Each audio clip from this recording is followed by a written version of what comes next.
तो वो जब देखने को गए, अंदर प्लास्टिक निकाला उन्होंने और खोल के बाबा का मूर्ति उन्होंने देखा, सबके आंखों में आंसू आ गए कि हमने जो इतने साल बाबा को दिखा है, उनका जो स्वरूप है, उनका चेहरे के ऊपर जो भाव थे, जो करुणा है, वो सब यहाँ इसमें है। और अभी हमें कहाँ नहीं जाना, यही हमारा फाइनल मॉडल है, यही हमारे फाइनल बाबा है। और यही से फिर वो शुरुआत हुई आगे के काम की। आज शिरडी के साईं बाबा मंदिर को एक समृद्ध मंदिर के रूप में देखा जाता है, जो 99 करोड़ का ब्याज कमाता है।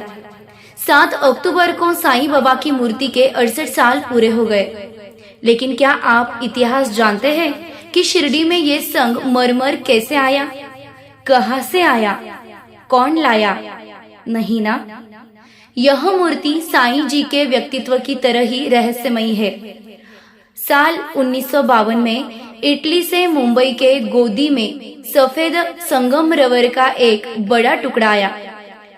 किसने भेजा, क्यों भेजा, किसने ऑर्डर किया, किसके लिए आया, यह कोई नहीं जानता। चूंकि कब्जा लेने वाला कोई नहीं था, इसलिए अधिकारियों ने इसे नीलामी के लिए रख दिया। नीलामी कर्ता ने वह टुकड़ा साईं बाबा संस्थान को दान कर दिया। इस कीमती पत्थर की मूर्ति बनाने का निर्णय लिया गया। मुंबई के प्रसिद्ध मूर्तिकार बालाजी तालीम को इस मूर्ति को बनाने का काम सौंपा गया था। वे मूर्तियां बनाते थे, लेकिन बालाजी ने साईं बाबा को कभी नहीं देखा था। तो सबसे बड़ा सवाल यह था कि बाबा के चेहरे पर जीवंत भाव कैसे लाए। कहते हैं कि उसके बाद साईं बाबा ने तालीम जी को प्रत्यक्ष दर्शन दिए और एक मूर्ति पूजक को अपना चेहरा दिखाया। उसी चेहरे की छवि अपने दिलो दिमाग में रखकर बड़ी श्रद्धा पूर्वक बालाजी तालीम ने यह दुनिया में एकमात्र विश्वविख्यात साईं मूर्ति बनाई। अभी आप सामने जो देख रहे हैं, ये बाबा की वही दिव्य मूर्ति है जिसे हम विश्व की सबसे महत्वपूर्ण और दिव्य मूर्ति कह सकते हैं।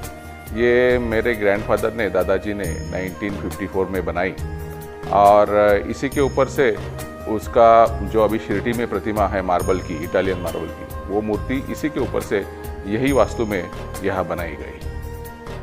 और उस मूर्ति बनाते समय बाबा ने कोई भी भक्त को जब अपने गुरु को पुकारता है, तो जैसे हर एक संत, साधु संत अपने भक्तों को मदद करते हैं, वैसी बहुत बार बाबा की कृपा हुई, उन्होंने दर्शन दिया उनको और उनके, मेरे दादाजी के हाथ से ये मूर्ति बना के ली। बाबा की मूर्ति की संकल्पना और तालीम जी, इनके संयोग के कुछ किस्से मजेदार और गुरु शिष्य के बंधन की परिभाषा करने वाले भी हैं। तो चलते हैं इस दिलचस्प सफर पे। मूर्ति बनाने का जो एक्सपीरियंस है वो बहुत ही बढ़िया एक्सपीरियंस उनके जीवन में रहा और उनके जीवन में, उनके कार्यकाल में ये उनके मूर्ति जो है वो सबसे बड़ी और बहुत बड़ी प्रतिमा जो आजकल सब लोग दर्शन के लिए जा रहे हैं, वो उनके हाथ से बनी है। जब शिरडी में बाबा ने समाधि ली, लगभग 1918 में बाबा ने समाधि ली, उसके बाद समाधि के ऊपर बाबा की छोटी तस्वीर रखते थे, जो आज अभी द्वारका में या चावड़ी में रखी है। तो जैसे लोगों को बाबा का अनुभव आने लगा, बाबा के चमत्कार लोगों को दिखाई दिए, तब लोगों की वहाँ आने की भीड़ बहुत बढ़ गई। पहले 10-15 लोग आते थे, फिर 100 आए, फिर हजारों में, लाखों में आने लगे। तो जैसे गर्दी बढ़ती गई, भीड़ बढ़ती गई, वैसे लोगों ने मंदिर के जो व्यवस्थापक लोग थे उनसे गुजारिश की कि यहाँ छोटी प्रतिमा के कारण हमें बाबा का दर्शन नहीं हो पा रहा है, तो यहाँ एक बाबा की बड़ी प्रतिमा हम मार्बल की लगाए तो बहुत अच्छा होगा, सब भक्त लोग खुश हो जाएंगे। तो संस्थान के लोगों ने भी उनकी बात वो मान ली और फिर उन्होंने उनका कार्य चालू किया कि बम्बई में मूर्ति बनाने वाले कौन अच्छे शिल्पकार है, कौन फेमस शिल्पकार है, वो उन्होंने ढूंढ के निकाला। उसमें से एक मेरे दादाजी थे। अभी दादाजी के पास जब आए मूर्ति का ये प्रपोजल लेके, तो पहले शिल्पकार को किसी भी व्यक्ति की मूर्ति बनाने के लिए उनको इम्पोर्टेंट होता है फ़ोटो, अलग अलग साइज़ के अलग अलग एंगल से लिए गए फ़ोटो की ज़रूरत होती है। लेकिन यहाँ बाबा का सिर्फ सामने से लिया हुआ फ़ोटोग्राफ अवेलेबल था, और सबसे इम्पोर्टेंट फ़ोटो होता है जो साइड से लिया, प्रोफाइल से लिया जाता है। उसमें उस व्यक्ति का नाक, मुंह, फोरहेड कितना बाहर है, कितना अंदर है, वो सब उसमें पता चलता है। लेकिन ये न होने के कारण उनको थोड़े मन में कठिनाई थी, लेकिन he accepted that as a challenge. इतने बड़े संत की मूर्ति बन रही है तो मैं उनको ना नहीं कर सकता।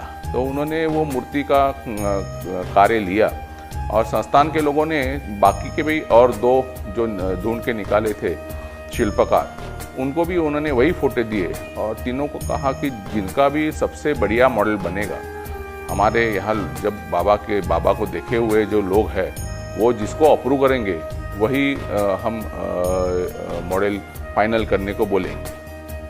तो मेरे स्टूडियो में इसी जगह में बाबा की मूर्ति बनने का काम 1954 में चालू हुआ, और धीरे धीरे पहले मूर्ति मिट्टी में बनाते हैं हम। मिट्टी में होने के बाद फिर कस्टमर को, क्लाइंट को दिखाते हैं, फिर वो अप्रूव होने के बाद आगे मार्बल की मूर्ति का काम चालू होता है। वैसे बाबा की मूर्ति का जो पोज है, वो बाबा का जो फोटो अवेलेबल है ओरिजिनल, उसी के ऊपर से लिया गया, वो पत्थर पे बैठे हुए। तो लगभग मूर्ति का काम 2-3 महीने हो गए थे। मेरे दादाजी बहुत जी जान से वो काम कर रहे थे, और हर रोज़ जितना भी उनको नॉलेज था उस प्रकार से बाबा की मूर्ति सबसे अच्छी कैसी बने, उसी के पीछे वो लगे थे। लेकिन एक शिल्पकार और एक कलाकार होने के नाते उनके मन में कई डाउट्स थे कि ये मूर्ति जो है मैं बना रहा हूँ, इस व्यक्ति का करेक्ट रियल स्वरूप क्या था, उनका वास्तव में क्या, उनका कैसे लाइकनेस था, कैसे दिखते थे, मगर उसके लिए उनके पास कोई रेफरेंस नहीं थे। एक ही फ़ोटो था, लेकिन उससे उतनी जानकारी नहीं मिल रही थी। तो इसलिए वही मन में उनके दुविधा थी, वही एक प्रॉब्लम था उनके मन में, कि कठिनाई थी कि बाबा का करेक्ट लाइकनेस मूर्ति में कैसे लाए। अभी भी उनको जो चाहिए था वो भाव वो मूर्ति में नहीं आ रहे थे, बाबा का जो स्वरूप है वो नहीं दिख रहा था। तो भी वो हर रोज़ जी जान से मेहनत कर रहे थे, और हर रोज़ बाबा को प्रार्थना करते थे कि अभी ये इतनी बड़ी मूर्ति अच्छी जगह पे आपके समाधि के ऊपर लगने वाली है, तो आप ही मुझे गाइड कीजिए, आप ही रास्ता दिखाइए कि ये मन में मेरे जो दुविधा है वो कैसे दूर हो, और बाबा का स्वरूप, आपका स्वरूप जो साक्षात स्वरूप है वो कैसे इसमें आए। तो ऐसे ही विचार में हर रोज़ प्रार्थना करते, वही आशा में वो काम करते थे। एक दिन क्या हुआ, 3 महीने के बाद वो काम कर रहे थे वही मूर्ति के ऊपर। 3 महीने के बाद एक दिन जैसे हर रोज़ आते थे नीचे, 8-8:30 बजे वो स्टूडियो में काम करने के लिए बाहर से आए। यहाँ पे जो दरवाज़ा है, यहाँ से वो अंदर जाके, वो रेगुलर प्रैक्टिस था उनका, वहाँ से अंदर जाना, उधर का लाइट लगाना, मूर्ति के ऊपर जो ढक के रखा था प्लास्टिक डाल के ताकि सूखे नहीं, वो निकाल के फिर उसका आगे का रेक्टिफिकेशन, मॉडिफिकेशन चालू करने का। तो उस दिन वो जब आए अंदर, उनके मन में वही भाव था कि बाबा कैसे मेरे जो मन में मेरे डाउट्स है वो कैसे क्लियर हो गए, आप ही बताइए, वही विचार में थे वो। जैसे अंदर आए, इस दरवाजे के पीछे लाइट का स्विच है, वो चालू करने का और काम चालू करने। जैसे ही वो अंदर गए और वो स्विच चालू करने को गए लाइट का, तो लाइट का स्विच चालू करने के पहले ही जहाँ बाबा की मूर्ति रखी थी प्लास्टिक में ढक के, उसी बाजू में एक बाबा का ग्लो ऑफ लाइट उसमें दिखाई दिया। उनके मन में जो भाव थे, उनको जो देखना था, वो बाबा ने साक्षात उनके सामने 3 डायमेंशनल मूर्ति के स्वरूप ने खुद का स्वरूप फुल फिगर में दिखाया। वो देखने के बाद वो बहुत आश्चर्यचकित हो गए, ये क्या हो रहा है मेरे सामने, ये सपना तो नहीं, ये रियलिटी है। लेकिन वो देखते देखते देखते उनको मन में उन्होंने उनके जो मन स्वरूप देखा वो बिठा लिया। वो देखने के बाद उनको थोड़ा सा गिडीनेस जैसा हो गया, थोड़ा बैठे, क्योंकि इतना बड़ा चमत्कार हुआ था। 2 मिनट बैठे, तुरंत उन्होंने वो जो मूर्ति थी, मूर्ति जो प्लास्टिक के ढकी थी, उसको खोला और जो स्वरूप देखा वो सब जितने भी उनके पॉइंट मन में थे, जो भी डाउट्स थे, वो बाबा ने 1 सेकंड में वो क्लियर कर दिए थे। उन्होंने वापस वो काम चालू किया, 2 दिन उसके काम किया, फिर 2 दिन के बाद उनको वो इतना सेटिस्फैक्शन मिला कि मेरे को जो चाहिए और मैंने जो बाबा देखे वो यही है, और साक्षात बाबा यहाँ बैठे हैं। ऐसे बाबा ने उनके हाथ से वो मूर्ति बना के ली। उनकी सच्ची जो भक्ति थी, भक्ति का फल उनको मिला। मेरे दादाजी पंढरपुर के जो विठोबा है उनके निस्सिम भक्त थे। उन्होंने ये बनाए हुए स्टूडियो का बिल्डिंग का नाम भी विट्ठल निवासी है। तो उनको वो पांडुरंग जो विट्ठल है उनके पास से ये प्रसाद मिला। मूर्ति बनी। मूर्ति बनने के बाद उन्होंने 10-15 दिन के बाद जो मॉडल रेडी हुआ तो उन्होंने शिरडी के कमेटी मेंबर्स को ये इंसिडेंट्स बताया नहीं। वो उनको सिर्फ बोला कि आप देखने के लिए आइए। और पहले मेरे यहाँ आने से पहले जो दूसरे शिल्पकार है उनके वहाँ जाके आप एक बार देख के आइए उनका मॉडल कैसा है। तब वो बाबा के कंटेम्पररी जो थे सब लोग जिन्होंने साक्षात बाबा को देखा था, वो एक 10-15 लोग पहले 2 जन जो शिल्पकार थे उनके वहाँ जाके आए। फिर वहाँ से यहाँ मूर्ति देखने के लिए आए। जब अंदर गए और उन बाबा मेरे ग्रैंडफादर ने, दादाजी ने ये इंसिडेंट्स के बारे में किसी को बताया नहीं था। सिर्फ हमारे घर में मेरे पिताजी को, मेरी माँ को, उनको ही मालूम था कि ऐसे ऐसे हुआ है। तो वो जब देखने को गए, अंदर प्लास्टिक निकाला उन्होंने और खोल के बाबा का मूर्ति उन्होंने देखा। सबके आंखों में आंसू आ गए कि हमने जो इतने साल बाबा को दिखा है, उनका जो स्वरूप है, उनका चेहरे के ऊपर जो भाव थे, जो करुणा है, वो सब यहाँ इसमें है। और अभी हमें कहाँ नहीं जाना, यही हमारा फाइनल मॉडल है, यही हमारे फाइनल बाबा है। और यही से फिर वो शुरुआत हुई आगे के काम की। ऐसे क्ले मॉडल बनने के बाद बहुत और 2 चमत्कार हुए, उसके बारे में अभी मैं बताना चाहूँगा।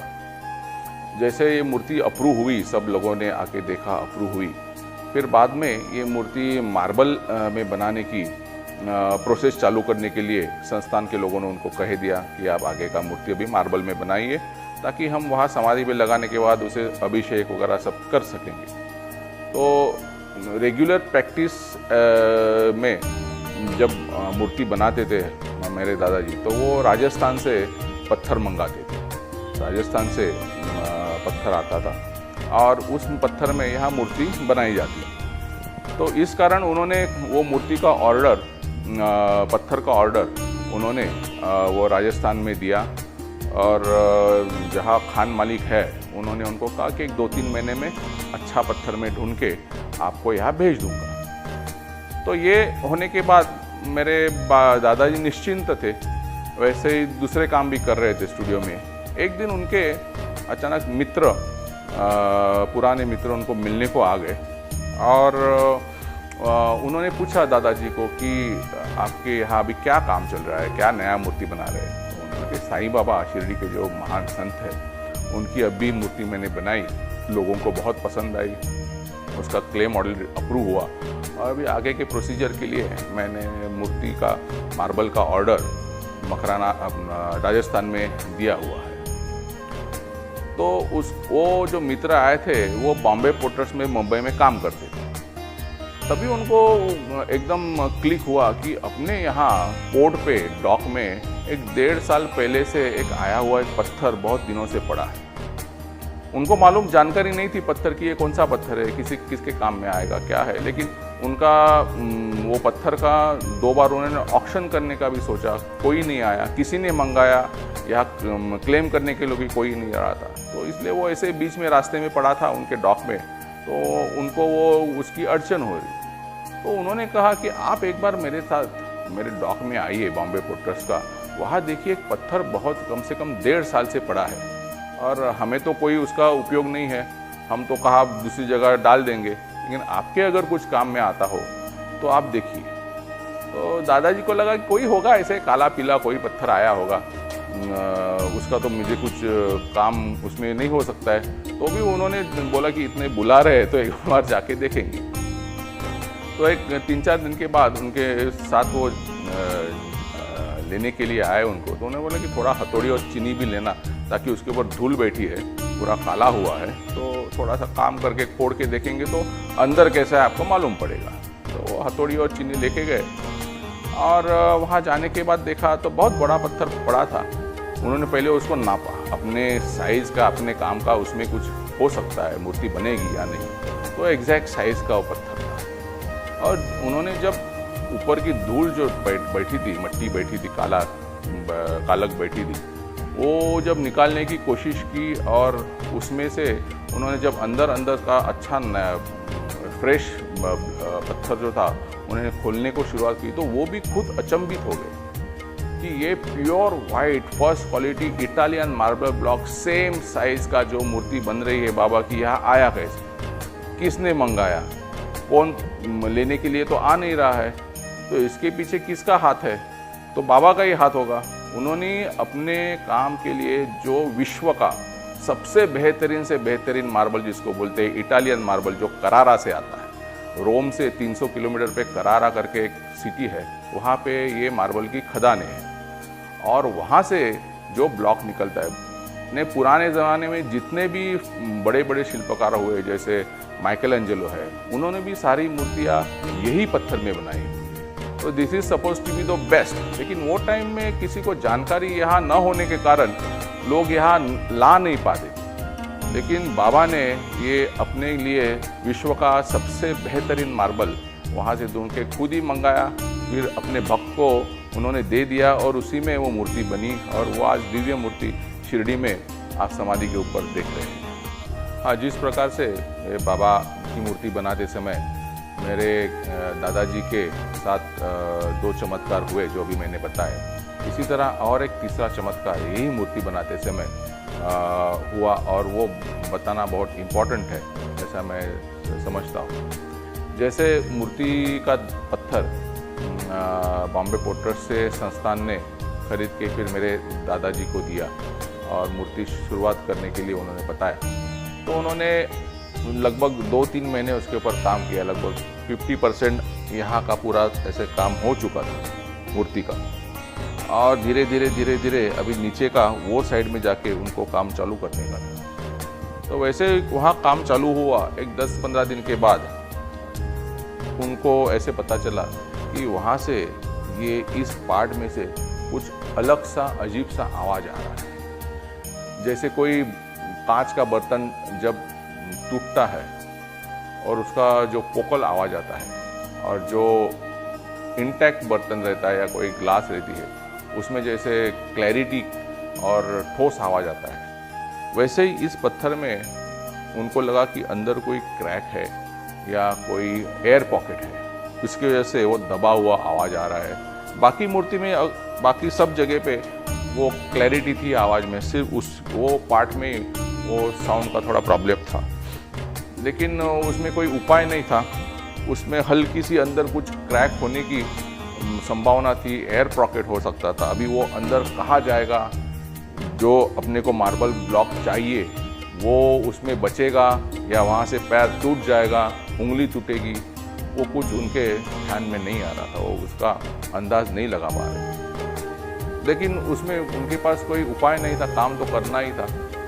तो उन्होंने ही बाबा को वापस प्रार्थना की।